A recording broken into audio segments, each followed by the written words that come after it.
El pasado 6 de abril, Pedro Armendáriz Jr. habrá cumplido 75 años de vida y es por eso que celebrando 75 años es el nombre de la exposición que organiza la Cineteca Nacional, así como un ciclo de cine. Me acompaña Federica, su hija. Federica, muchos recuerdos, una exposición a la que usted ha aportado pues algunas fotografías.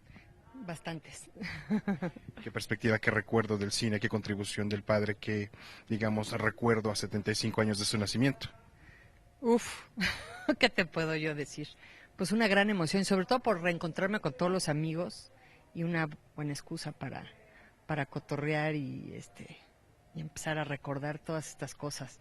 Partes que yo no conocía y partes que ellos no conocían.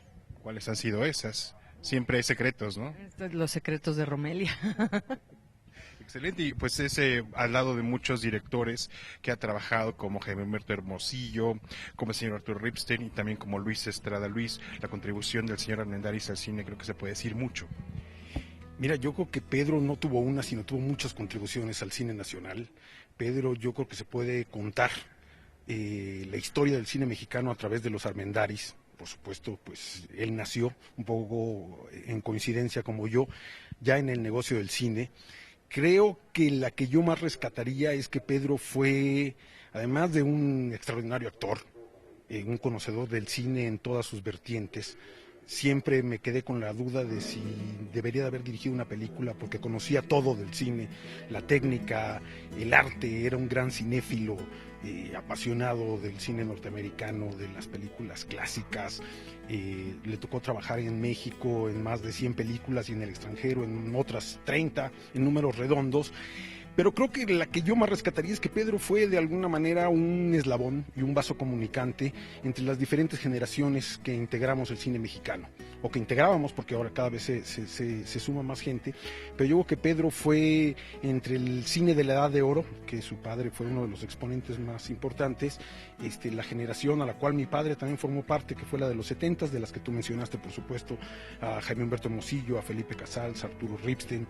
Pedro actuó con todos ellos, con Jorge Fons, y luego creo que él fue un factor muy importante para integrar a una generación de la que yo formo parte, entre las que están Alfonso Cuarón, Manuel Lubezki, Guillermo del Toro. Entonces creo que además de su gran legado, que todavía podemos ver, de vez en cuando aparecen películas, además algunas muy malas en los canales que acostumbran pasar cine mexicano, pero creo que las aportaciones de Pedro afortunadamente fueron muchas y creo que en la memoria de nosotros está siempre muy presente.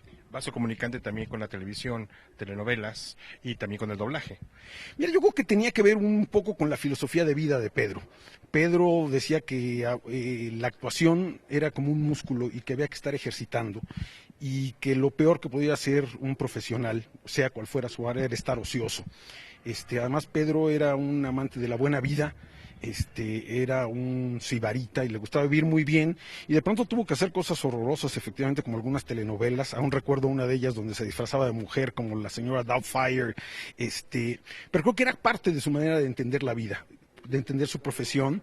Y creo que como a todos le tocó hacer cosas muy importantes, muy buenas, y otras no tanto. Y también, bueno, pues tal fue el caso de sus inicios en la arquitectura. Él se capacita como arquitecto, pero hasta después descubre esta beta para dedicarse al cine.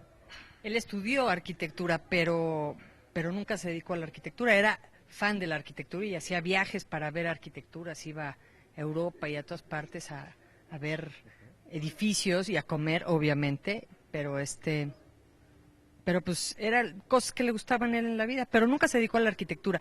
Y pues al cine fue así como, pues era su vida, ¿no? Era lo que más amaba en la vida, y yo creo, bueno, a nosotros nos amaba más. Yo creo que hay muchas lecciones que aprender del señor Pedro Armendáriz también en cuanto a actuación. ¿Qué destacaría?